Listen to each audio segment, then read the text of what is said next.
Hola, soy Rebeca Chávez y del Departamento de Histología y Embriología, y el día de hoy vamos a revisar los conceptos relacionados con la gastrulación, delimitación y anexos extraembrionarios.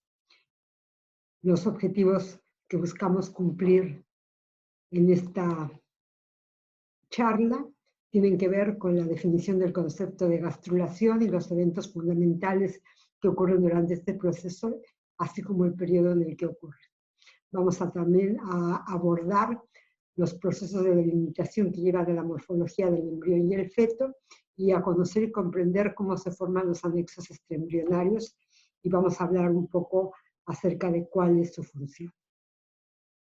La bibliografía en la que ustedes pueden revisar el tema y ahondar en muchos de estos conceptos, vean ustedes, son los mismos que ya han sido recomendados por docentes en clases anteriores: el Girbe, el Muhl, el Larsen, el Carlson, el Lackman, que sobre todo en su última edición está bastante completo. Ya que es un libro que a ustedes les gusta mucho, bueno, procuren encontrar a partir de la 13ª edición, que está bastante desarrollado en todos los temas acerca de la embriología y el desarrollo. Les recomendamos que, bueno, las ediciones que se ponen acá son a partir de la cual ustedes pueden empezar a revisar el material. Libros de embriología más antiguos pueden tener conceptos básicos muy bien explicados y pueden también ser utilizados, pero entre más actualizada esté la edición, ustedes van a encontrar todavía mayor cantidad de datos que les permiten comprender mejor el proceso de desarrollo y embriología. Justamente en este otro esquema, ¿no? Vean ustedes, tenemos a un disco bilaminar que está cubierto en su parte más superficial por la cavidad amniótica, ¿no? Y en la parte ventral por el saco vitelino, todo ello rodeado por el mesodermo, el cual, como vimos, generó además un tallo de conexión. Si nosotros observamos entonces ahora qué pasa a nivel de este disco bilaminar, vamos a observar que se genera entonces la aparición de un grupo de células que se conoce con el nombre de línea primitiva. Y acá representado, acá lo vemos muy bien, este es un embrión de aproximadamente 16 días, en donde observen ustedes, ¿no? Sigue siendo un disco bilaminar, pero aparece entonces la presencia de este grupo de células que vemos acá en este sector más oscuro, alrededor del día 15, y que corresponde a lo que se conoce con el nombre de línea primitiva. Esta línea primitiva, además, ¿no? Acá lo vemos en un esquema de mayor tamaño y que para que podamos observarlo mejor, va a presentar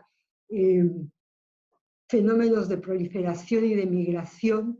La línea va a crecer en su sector, hacia su sector anterior, ¿no? Guiada por un grupo de células que reciben el nombre de nodo primitivo. Esta línea primitiva entonces crece guiada por el nodo y por diferentes agentes inductores, tales como el TGN beta y el Win, y va a provocar entonces, junto con la proliferación y la migración, que se genere esa línea primitiva. Este nodo primitivo, se reconoce así en los mamíferos, y en los modelos de ave donde se estudian esos procesos se denomina el nodo de Henze. Acá, ¿no? Para que comprendamos mucho mejor el proceso, vean ustedes entonces que hay una condensación de células y observen cómo se genera, ¿no? Bajo la acción de estas moléculas inductoras, justamente la formación de la línea primitiva. ¿Ven? Cómo las células se organizan y se genera entonces la línea primitiva. Recuérdense que en la parte anterior de esta línea se va a reconocer al grupo de células que es la responsable justamente de la guía de la transformación, la formación de esta línea primitiva en el día 15 aproximadamente de edad del embrión. Acá, en otra modalidad, ¿no? Podemos también observar esa línea primitiva, esta micrografía electrónica, en donde vean ustedes, se ve claramente cómo tenemos a las dos capas de tejido que están conformando a ese embrión bilaminar, conformadas por el epiblasto, que descansa sobre el hipoblasto, y entonces cómo se generan, cómo se agrupan esas células formando la línea primitiva, y acá vemos claramente la presencia de esas células organizadoras que se conocen con el nombre de nódulo primitivo. Vean ustedes además que esa línea además se va profundizando, generando en la parte más anterior la presencia de una estructura que se conoce, de una oquedad que se conoce con el nombre de fosita primitiva. En otro estudio divino, que podemos ver estas imágenes también marcadas con células con fluorescencia, observen ustedes que se define al grupo de células que van a conformar a la línea primitiva como un grupo de células que primero conforma una estructura en forma triangular que después se organiza y crece para formar exactamente lo que conocemos con el nombre de línea primitiva. Otro evento que podemos nosotros reconocer es que a partir de la presencia de la línea primitiva y de su transformación no solamente en una línea sino un surco, nosotros podemos ya entonces ahora reconocer diferentes sectores dentro de este disco bilaminar. Entonces vamos a encontrar que podemos definir dentro del propio embrión ya áreas bien definidas, ¿no? Podemos hablar de un sector anterior o rostral y de un sector caudal o posterior. Acá se desplazó la imagen, pero está señalando justamente en donde se generó la línea primitiva, y además podemos hablar de la presencia de fenómenos que ocurren en el lado izquierdo o fenómenos que ocurren en el lado derecho. Es decir, ya estamos haciendo nosotros entonces, una regionalización de lo que está ocurriendo en nuestro embrión. Tenemos el sector rostral o anterior o caudal y posterior, y lados izquierdo y derecho. Bien. A partir de esa línea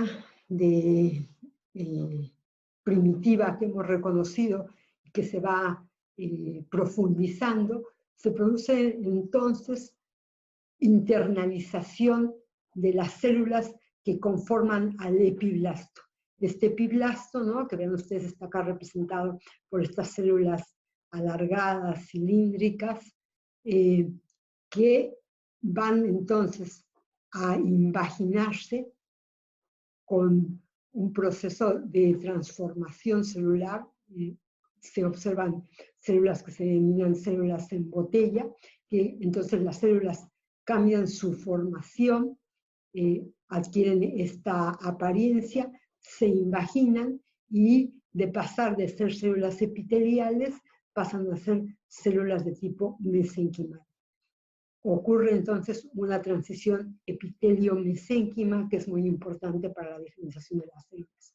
Este proceso de transición epitelio-mesénquimal se dio gracias a la pérdida de expresión, primero que nada, de las moléculas de adhesión que se encuentran a nivel de este epiblasto, sobre todo las relacionadas con la ecaleidina. También vimos que había cambios en la forma de la célula y pérdida de la lámina basal que se encontraba asociada a este epiblasto. Los procesos de migración de las células, además, se van a acomodar, vean ustedes que se internalizan, se invaginan, y además empiezan a poblar justamente área que estaba entre el epiblasto y el hipoblasto y empiezan a transformarse también. Entonces, este movimiento de las células se ve que está favorecida por la presencia de ácido hialurónico que ha sido producido por el epiblasto. Y acá, ¿no? Miren qué fotos tan divinas en donde podemos observar justamente a las células del epiblasto, las del hipoblasto. Observen ustedes cómo la lámina basal que se encontraba por debajo de ellas y separándolas se pierde. Entonces, como dijimos, ocurre ese proceso de internalización y de cambio de forma de las células, se invaginan, cambian la forma de botella, que acá se ve muy bien esta micrografía electrónica, y uno de los factores principales asociados con este mecanismo es el factor inductor FG8. Bien, tenemos entonces, vean ustedes, la presencia de una línea primitiva que produce que las células empiecen a invaginarse, ¿no? Acá vemos este esquema, se empiezan a invaginar y van poblando justamente el sector que se encuentra entre el epiblasto y el hipoblasto. Esta invaginación, ¿no?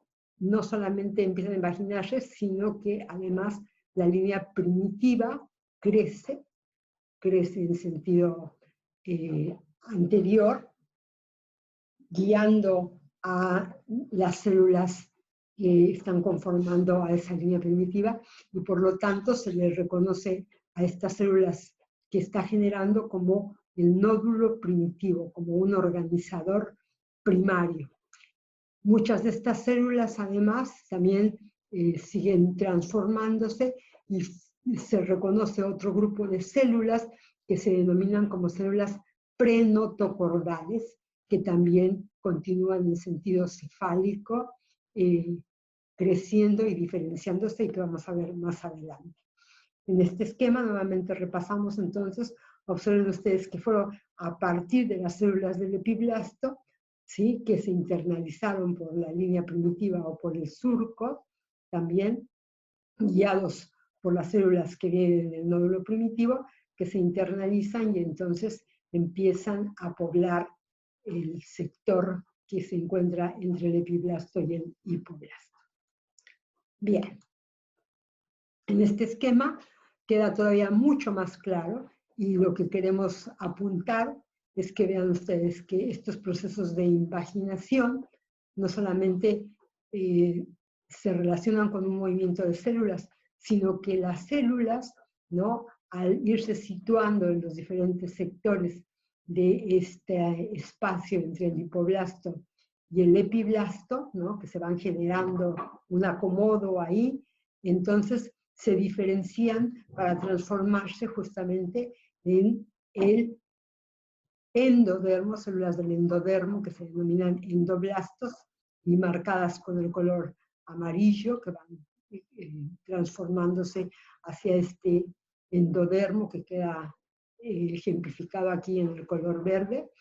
Vean que también muchas de las células que empiezan a internalizarse, ¿no?, otras quedan en la parte intermedia y entonces llegan a conformar las células del mesodermo, y la capa más superficial del epiblasto recibe el nombre entonces de ectodermo, dándose entonces toda esta transformación gracias a procesos de invaginación y de divergencia celular.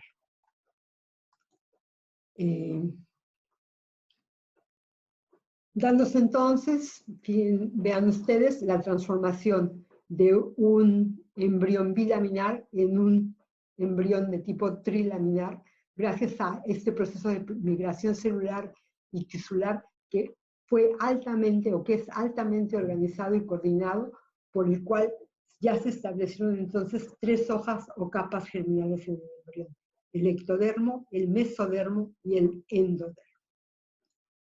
Ok. Entonces, estamos ante el fenómeno de gastrulación. Acá, ¿no?, otra micrografía en donde podemos observar justamente la presencia de la línea primitiva y en este otro sector de la micrografía podemos reconocer entonces a las tres capas de las que estamos hablando: el ectodermo más superficial, la capa intermedia, el mesodermo, y finalmente el endodermo, representadas con los colores azul, rosa y amarillo. Bien. Observen ustedes, ¿no?, que la formación de todas estas capas celulares está siempre acompañada también por la presencia de membranas basales entre cada una de ellas. Y entonces tenemos acá en esta micrografía justamente la presencia de esas membranas basales que se encuentran separando el endodermo del ectodermo y el mesodermo. No me quiere andar en mouse. Bien. Lo que quería anotarles es el hecho de que en las membranas basales está muy bien representada y que lo que se marca acá es la molécula de fibra. Perfecto. Al generarse esta línea primitiva, y que ya vimos que además nos da diferentes regiones dentro del embrión, estamos también estableciendo una polaridad dentro del propio embrión, ¿no? La línea primitiva dijimos que se había conformado desde el sector posterior hacia el anterior, que empezó a crecer, y vean ustedes, ¿no?, entonces, que se genera una polaridad cefalocaudal, podemos reconocer una polaridad cefalocaudal a partir de la presencia de la línea primitiva, y obviamente todas estos procesos se dan gracias a la presencia de diferentes marcadores, la expresión de diferentes genes también, y de señaladores celulares que van a llevar hacia la conformación de esta nueva estructura. Y no solamente el tipo de señalización desde la polaridad cefalocaudal, sino que incluso las que son definidas para hablar del lado derecho y del lado izquierdo, también están relacionadas con diferentes tipos de inductores y de marcadores que van a diferenciar entre las estructuras que se van a señalar en un lado y en el otro del embrión.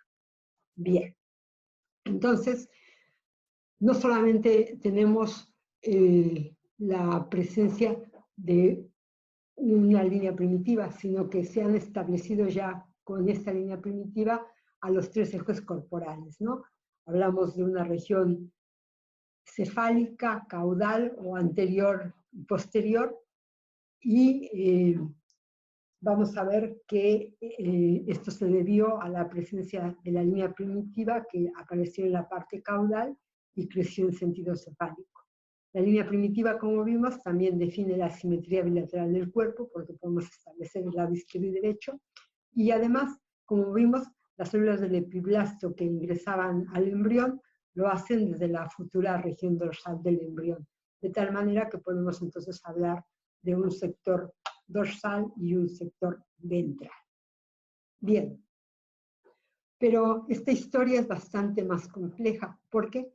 Porque una vez que las células han ingresado, ¿no?, que van ingresando a través de la línea primitiva, que después se transforma en un surco porque se profundiza, vemos entonces que las células que van ingresando desde el epiblasto para conformar las diferentes capas que están conformando al embrión, van entrando en forma de oleadas y que van a formar diferentes linajes. Recuerden además que la línea primitiva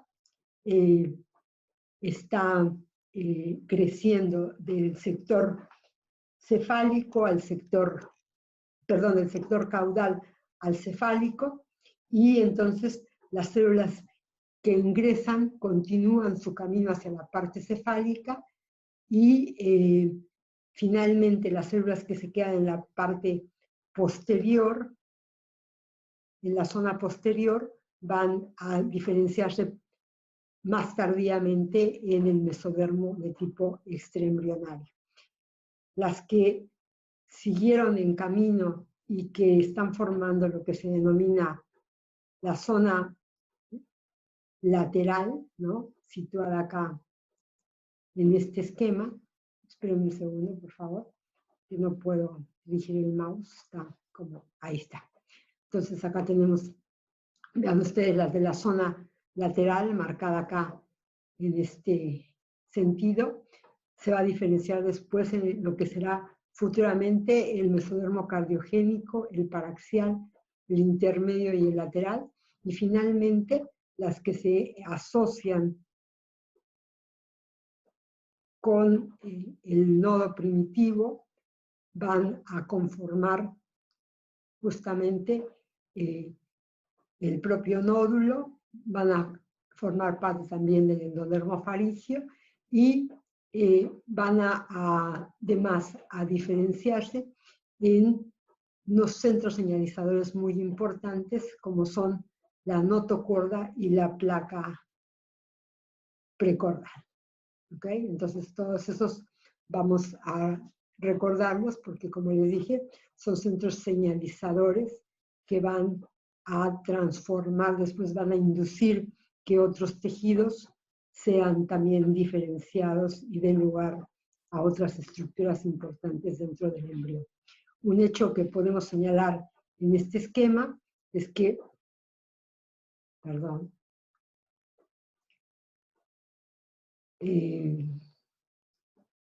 que podemos señalar entonces en este esquema es que, vean ustedes, existen dos áreas en las cuales vamos a encontrar que no son invadidas por mesodermo. En estas áreas se conocen con el nombre la más anterior como membrana, en lugar de la membrana bucofaringia, y la que se encuentra en la región caudal o posterior, que va a conformar la membrana cloacal. Bien. Si nosotros vemos entonces ahora ese mismo avance de células que habíamos comentado, pero hacemos un corte de la parte rostral a caudal o de forma transversal, lo que vamos a poder nosotros observar es lo siguiente. Vean ustedes, ¿no? Cómo está expresado primero las tres capas, el ectodermo, el endodermo, el endodermo y el mesodermo, ¿no? Y vemos la presencia, veríamos, de ese surco primitivo a través del cual se estaban internalizando las células del epiblasto. Vemos además, ¿no?, como a nivel del mesodermo, ¿no?, vemos dos grandes paquetes de células, el que fue guiado por justamente el nódulo primitivo y otro que recibe el nombre de proceso notocordal. Observamos además que en la parte más anterior del embrión, dijimos que íbamos a encontrar esa región en donde no había mesodermo, que se conoce con el nombre de la membrana bucofaringia, en donde vemos solamente la expresión del ectodermo y del endodermo, ¿sí? Y en la parte cefálica vemos entonces la presencia del pedículo de fijación. Cuando lo vemos en un corte transversal, vemos exactamente lo mismo, ¿no? Las tres capas, el ectodermo, el mesodermo y el endodermo embrionario, y acá lo que podemos ver claramente es como ese embrión que ahora es trilaminar está envuelto totalmente por la cavidad amniótica, por el amnios, la membrana amniótica, y en su parte caudal, en su parte caudal vamos a encontrar al saco vitel. Bien. Este grupo de células que vimos que también forma parte del grupo de los inductores, esa notocorda de la cual nosotros hemos hablado acá, ¿no? Que mostramos en este esquema, que vemos que también es de origen mesodérmico y que la vemos bien representada. Es una estructura, como dice acá, de tipo mesodérmico, que va a servir como soporte longitudinal inicial del cuerpo. Es la iniciadora de mecanismos inductores de señalización, sobre todo a nivel del sistema nervioso central. Es el eje para la organización de vértebras. También va a especificar estructuras mesodérmicas dorsales, y en la edad adulta va a persistir como núcleo pulposo de los discos vertebrales, y también es en algunos film recordados inferiores vamos a ver que persiste como sustituto de la columna vertebral. Este tejido entonces, ¿no? Presenta fenómenos junto con los de la línea primitiva muy interesantes. Vean ustedes que dijimos entonces que la línea primitiva avanzaba en sentido caudal acefálico, y que estaba otro paquete de células que habíamos dicho que era esa notocorda, ¿no? Que se empieza entonces a diferenciar.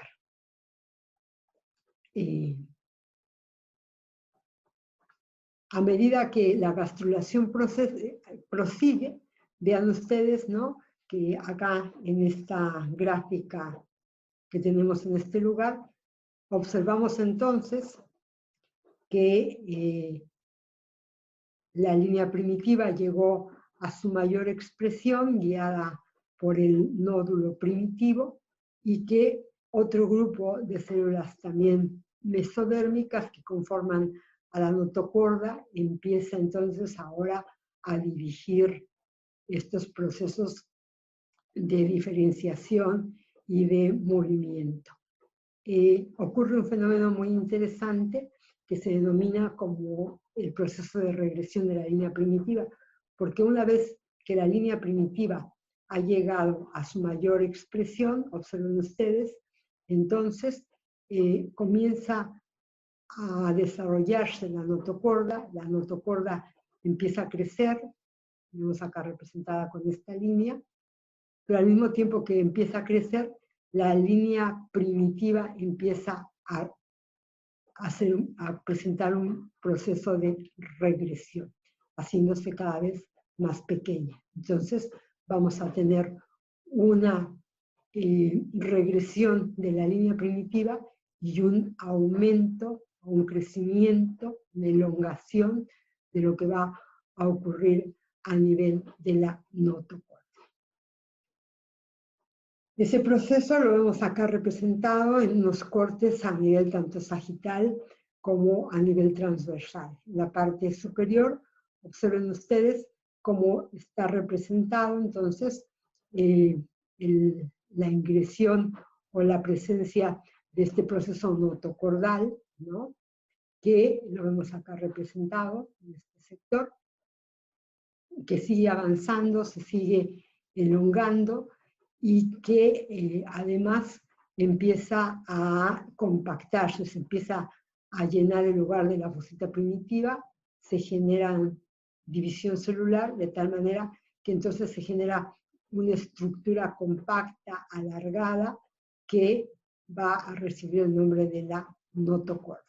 En este otro sentido, otra cosa que es importante señalar es que durante la formación de esta notocorda se genera también la presencia de un canal que se llamaba conducto neuroentérico, que va a mantener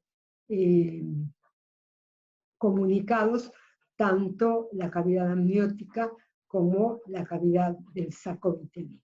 Es un momento dentro del desarrollo que ocurre esta presencia del conducto neuroentérico. Si vemos el mismo proceso en un corte de tipo transversal, vean ustedes que observamos la capa del ectodermo, la capa del mesodermo y la capa del endodermo. Y corresponde entonces este proceso notocordal que se encuentra vacío, hueco, en esta imagen que vemos acá representada, Y vean ustedes cuando en este otro evento, cuando tenemos la presencia que se está generando el canal neuroentérico, la notocorda aparece con el piso inferior abierto y después la estructura se vuelve una estructura maciza y queda representada justamente con un tejido elongado, compacto, en forma de cordón, que recibe el nombre de notocorda. Esta presencia, este juego entre la línea primitiva y la presencia de la notocorda, ¿no? Entonces va a generar, vean ustedes, una progresión en sentido cefalocaudal de los procesos de desarrollo. Entonces, por un lado tenemos el crecimiento de la notocorda y por otro lado la regresión de la línea primitiva. Entonces, vamos a ver entonces que la notocorda después como factor inductor, como el proceso inductor sobre otros tejidos, va a generar la transformación de las regiones cefálicas con procesos de organogénesis, mientras que en la parte más caudal, en donde está habiendo la regresión de la línea primitiva, aún se encuentra en fase de gastrulación. Otro evento que podemos reconocer es que justamente, ¿no?, la presencia de este paquete de células que se reconoce con el nombre de la notocorda va a actuar sobre el mesodermo que se encuentra adyacente a él para diferenciarlo. Si muchas veces después del nacimiento puede haber un desarrollo anómalo, encontrarse vestigios de la línea primitiva y se puede encontrar múltiples tumores que presentan diferentes tipos de tejidos como el que observamos acá. Este es un teratoma sacrococcigio que justamente se provoca por una ingresión no totalmente afortunada de la línea primitiva y entonces se generan este tipo de tumores. Obviamente, durante todo el proceso que estamos nosotros estudiando, hay muchos procesos que pueden salir alterados y que pueden dar como resultado justamente la presencia de malformaciones al nacimiento. Vean ustedes cómo está este tejido, esta notocorda, ¿no? Acá vemos el tejido en una micrografía electrónica, pero vamos a entender el proceso mucho mejor si vemos los esquemas. Entonces observen ustedes, ¿no? Tenemos la capa más superficial justamente del ectodermo y este paquete de células mesodérmicas que corresponden a la notocorda y el endodermo. Entonces, lo que ocurre con este tejido que es de la notocorda va a provocar inducciones sobre el tejido subyacente, suprayacente del epitelio del ectodermo que se encuentra en este lugar para formar justamente la transformación al tubo neural. Entonces se habla de esta notocorda justamente como un tejido inductor que provoca transformación del tejido del ectodermo en el tubo neural. Y en estos esquemas, en estas fotografías que vemos acá, podemos nosotros ver el proceso completo.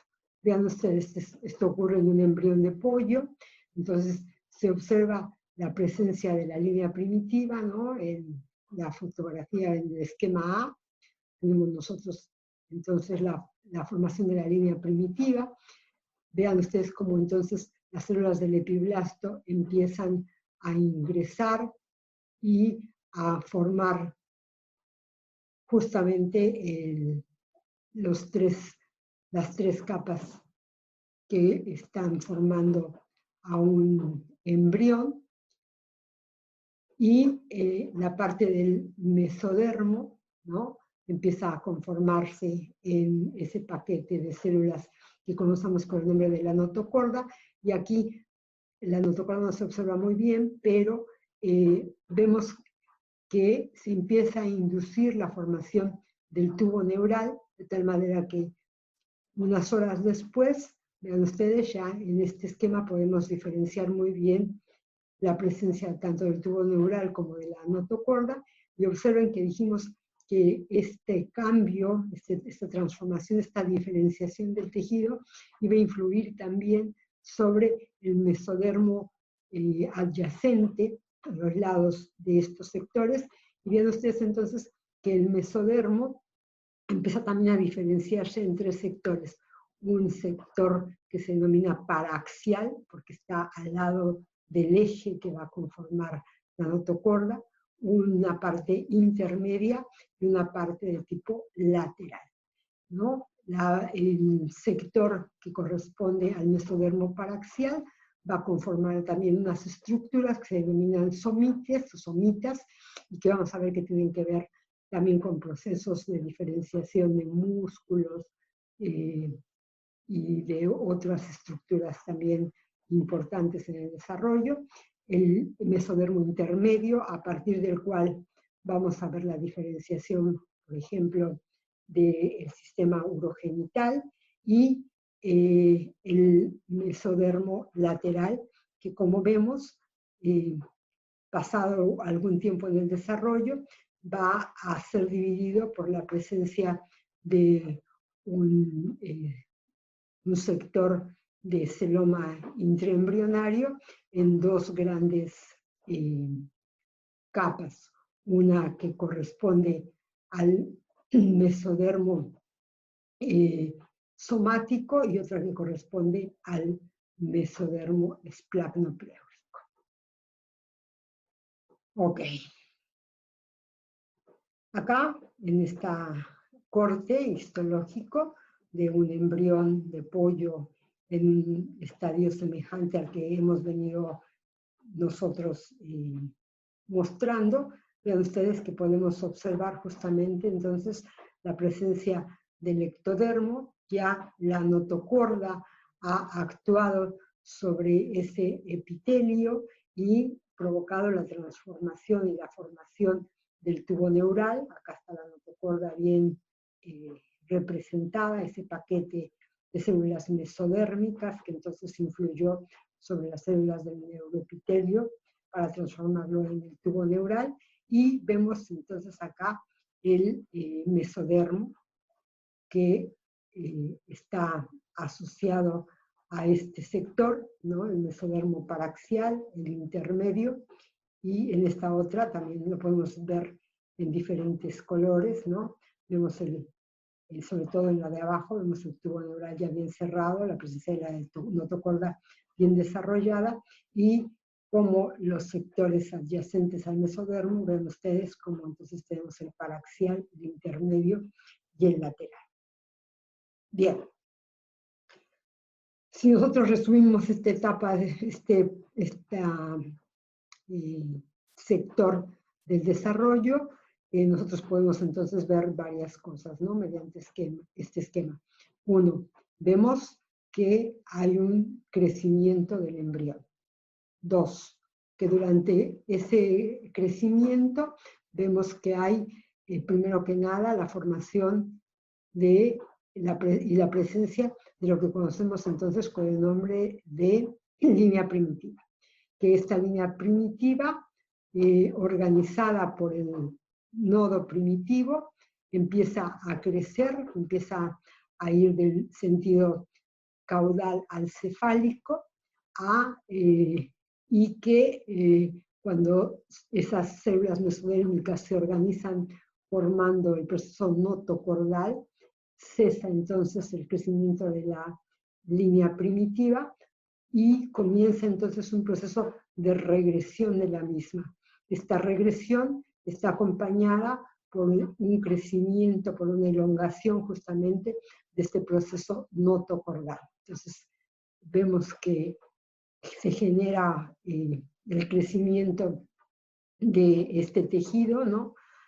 La notocorda sigue creciendo, mientras que la línea primitiva regresa, y vemos además la presencia, dijimos, de dos sectores dentro de este embrión que no presentan mesodermo. Eso va a ser muy importante después porque van a conformar la membrana orofaringea y la membrana cloacal, ¿no? Acá en este otro esquema vemos el mismo proceso con otros dibujos, pero lo interesante es que nosotros veamos que por un lado la notocorda crece como eje, ¿no? Siempre guiada por este grupo de células que forman la placa precordal, mientras que la línea primitiva hace un proceso de regresión. Esto ocurre más o menos entre los días 19 a 21 embrionarios. Obviamente, durante todos estos procesos de crecimiento, de diferenciación, de señalización y de regionalización dentro del embrión, van a haber muchísimas moléculas que estén implicadas en el preciso momento, en una etapa crucial, cada una de ellas, para que se lleve a cabo la diferenciación. Lo que es importante, además de los nombres, porque estas van variando de región a región y de momento a momento, es que recordemos que el desarrollo del embrión humano está regulado por cascadas de expresión de genes, los cuales deben de expresarse en un lugar y en un momento específico del desarrollo. Acá ven ustedes un listado, ¿no?, de, por ejemplo, de factores de transcripción y de moléculas de señalización que están implicadas justamente con la transformación o el crecimiento y fenómenos de inducción que ocurren a nivel del nodo y de la línea primitiva. Son factores tanto de señalización positiva como de inhibición. Bien, entonces, vean ustedes que a partir de un blastocisto y de la formación de un mesocelular interno y un trofoblasto, hemos entonces generado, pasando por diferentes procesos, las 3 capas embrionarias que después van a dar lugar, como vamos a ver más adelante, a todo el resto de los elementos que están conformando al nuevo embrión. Entonces tenemos el mesodermo, el endodermo y el ectodermo. Otra cosa que es interesante que nosotros reconozcamos es que estas 3 capas provienen siempre ¿de dónde? Del epiblasto. Y vean ustedes, ¿no? O sea, esto se complica bastante más porque acá arriba tenemos entonces al epiblasto que nos dio lugar al mesodermo. El mesodermo además vimos que se puede transformar en paraxial, lateral e intermedio, el endodermo, el ectodermo con su transformación en tubo neural y el ectodermo que no se transforma, y cómo cada uno de ellos, cada uno de estos sectores, obviamente va a formar los diferentes tejidos y que van a conformar al nuevo individuo, ¿no? Las células de la cresta neural, las células que van a dar lugar a la transformación del corazón, las que van a dar lugar al intestino. O sea que a partir de esa señalización y de esas 3 capas embrionarias, mediante diferentes procesos de inducción, de diferenciación, de multiplicación y de muerte celular, vamos a tener la conformación de una línea.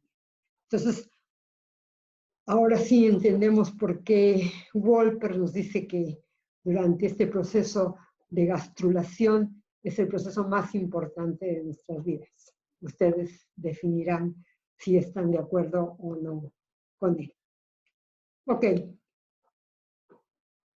Lo que es importante entonces es que hemos construido de un embrión bilaminar a un trilaminar, y a partir de la formación de esas 3 capas, la transformación en un nuevo individuo. Perfecto. Entonces vamos a ver ahora rápidamente, porque ya estamos bastante cansados, qué pasa con los procesos de plegamiento y de limitación embrionaria que ocurren durante la cuarta semana.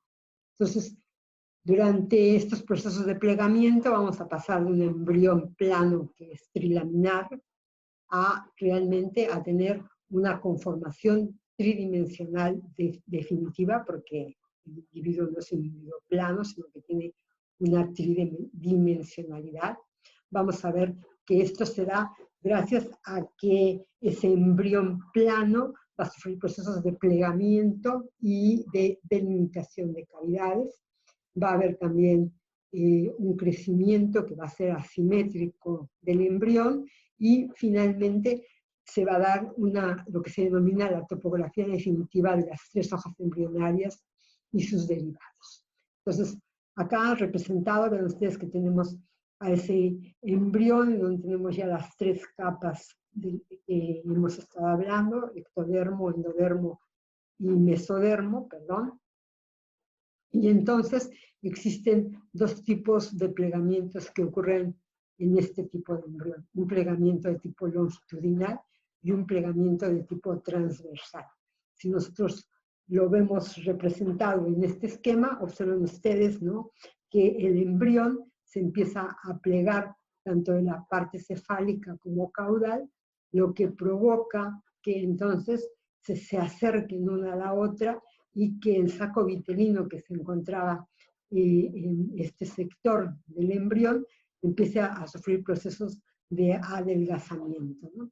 La cavidad amniótica, que sigue acompañando a todo el embrión, también sufre procesos de doblamiento, de tal manera que además todos estos procesos tenemos que recordar que el embrión se sigue diferenciando, sigue creciendo y se siguen transformando las estructuras que veíamos solamente como una capa, empiezan a aparecer diferentes estructuras dentro del embrión, se empiezan a diferenciar el corazón, el intestino, el sistema nervioso central, de tal manera entonces que veamos que ese embrión que estaba conformado por 3 capas, que se empezó a diferenciar, observen ustedes, entonces tiene un proceso de curvatura, sufre un proceso de curvatura que además afecta justamente al saco vitelino que se encontraba en este sector. Entonces, vean ustedes, ocurren procesos de este tipo, ¿no?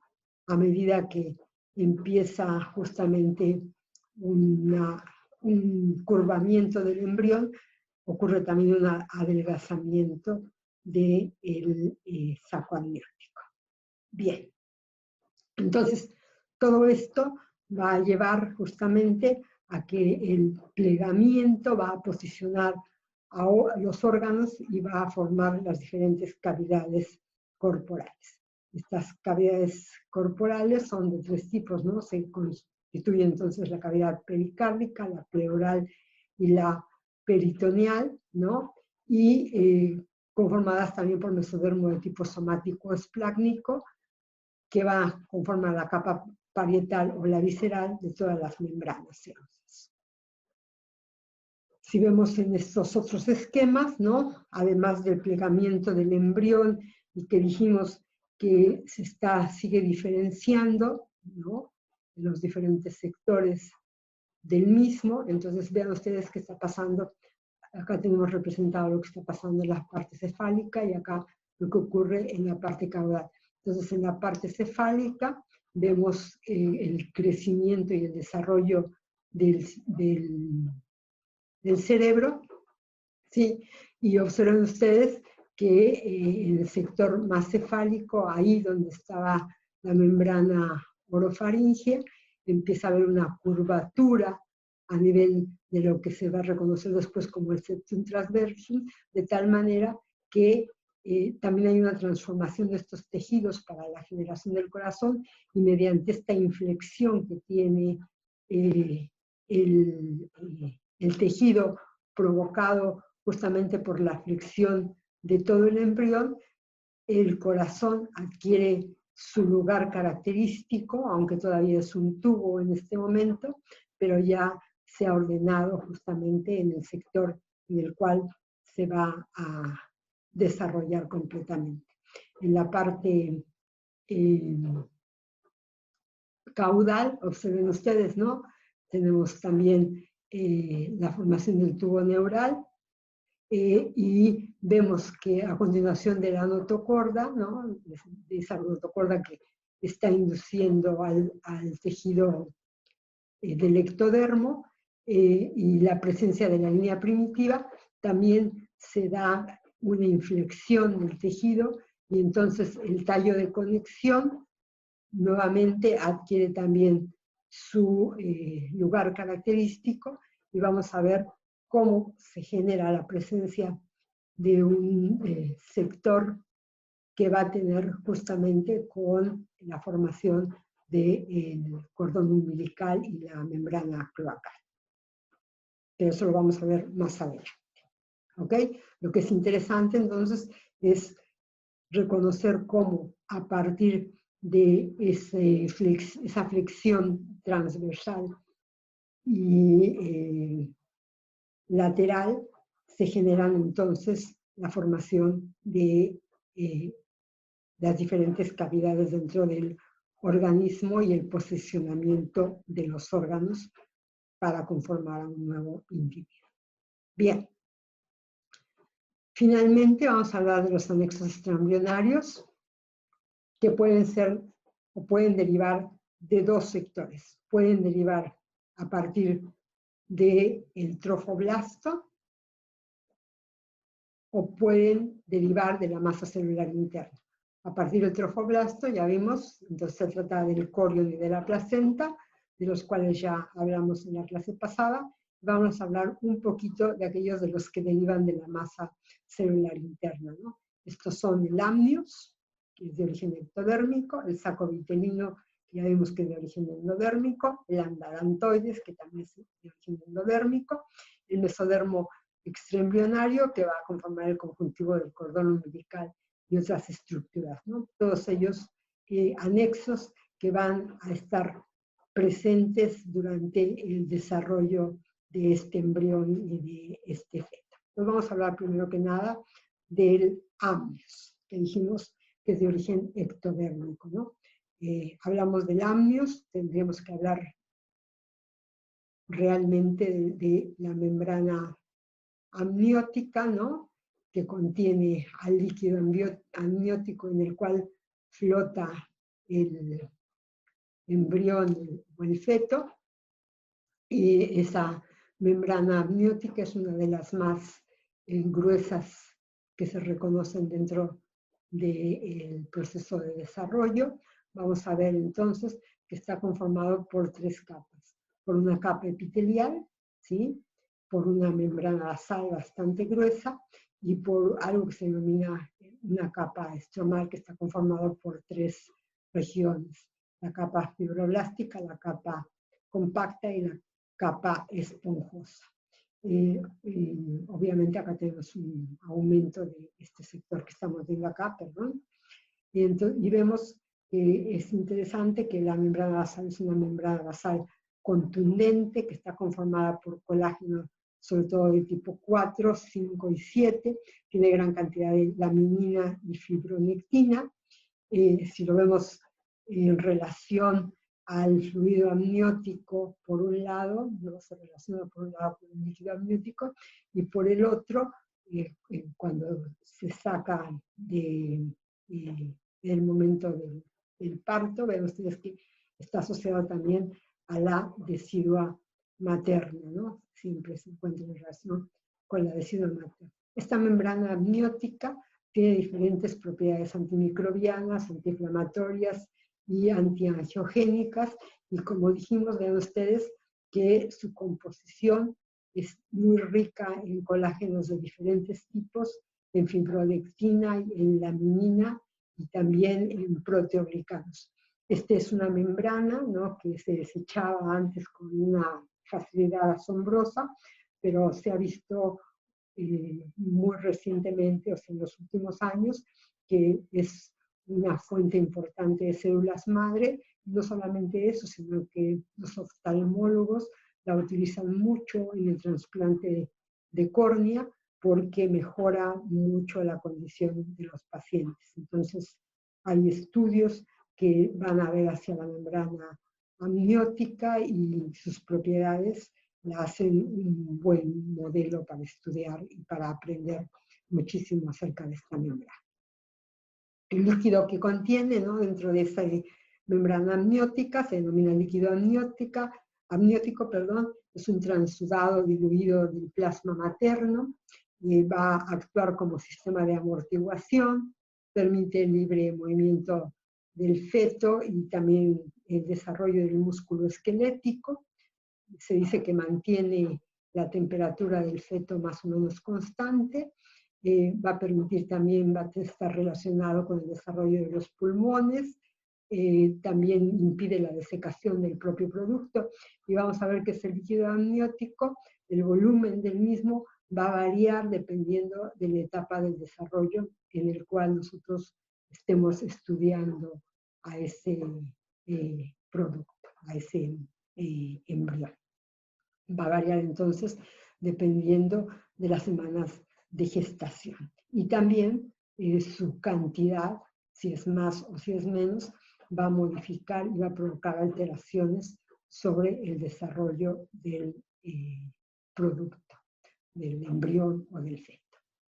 Bien, les dije que era muy breve, entonces pasamos ahora al saco vitelino. El saco vitelino, ¿no?, lo recordaremos bien como saco vitelino en la parte secundaria, en su representación secundaria. Acuérdense que el primario desaparece, pero incluso que se considera de origen secundario y que acompaña al embrión al embrión y al feto durante todo el embarazo, se considera como una estructura de origen vestigial. Se refiere a él, también se dice que es un tejido, es una estructura que participa sobre todo en las primeras etapas de desarrollo del embrión, ya que facilita la nutrición isotrófica durante el proceso de neurulación, y se dice que en caso de sufrir modificaciones, también se provocarían defectos sobre el tubo neural, de tal manera que entonces se dice que previene la formación de defectos en el tubo neural. Un evento también muy interesante es que hacia la tercera semana, en la pared del saco vitelino, van a aparecer un grupo de células muy importantes, que son las células germinales primordiales, que después se van a diferenciar para justamente formar los órganos reproductores, las gónadas del individuo que se está formando. Vamos a ver cómo estas células germinales pasan de la pared posterior del saco primitivo, de este saco vitelino, hacia el lugar en donde van a transformar, van a generar la transformación de gónadas a gónadas, van a formar a la gónada. También se dice que este saco vitelino, al parecer, tiene que ver con la diferenciación de células hematopoyéticas primitivas. Como les digo, es un saco de tipo vestigial. Si en el adulto se puede llegar a encontrar como una malformación que se conoce con el nombre del artículo de Meckel, y también puede generar problemas en la irrigación del intestino medio. El último de los anexos que vamos a ver se trata del alantoides, ¿no? Esa evaginación ventral del intestino posterior que está revestida por endodermo y que en otros cordados, en otros animales, se ve que tiene que ver mucho con el proceso de la respiración. En el humano se ve que va a formar parte del arco circulatorio umbilical y la transformación o en la formación de venas y arterias que van a irrigar a la placenta. En el adulto se puede encontrar como un cordón de células endodérmicas que se encuentran incluidas en el cordón, se encontraban incluidas en el cordón umbilical. Bien, y como último, lo que me queda decirles es que acá tienen ustedes un videíto en donde vemos a diferentes estudiosos del desarrollo utilizando diferentes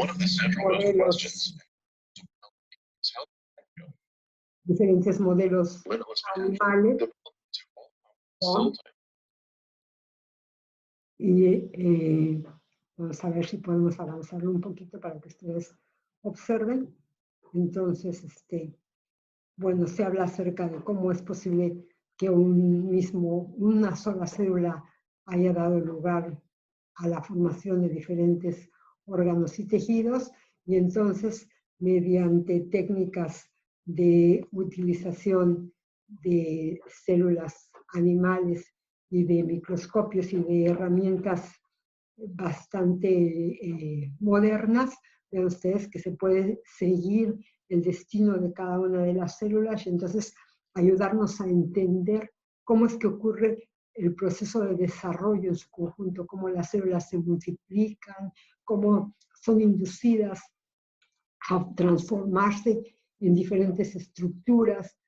Por ejemplo, vean ustedes acá, se estudia justamente la formación de la línea primitiva, cómo esta línea primitiva puede inducir sobre el mesodermo que se encuentra adyacente a él o sobre el neuroepitelio y entonces hacer diferentes tipos de tejidos y de órganos. Bueno, ahí se los dejo para que ustedes estudien mucho por favor porque vieron que hay mucho material y a partir de ahora que ya tenemos al embrión completo, vamos a empezar a ver cómo es que se diferencia o cómo se generan los diferentes órganos y estructuras que lo conforman. Bueno, muchas gracias y gracias por el aguante y estudien mucho. Chao.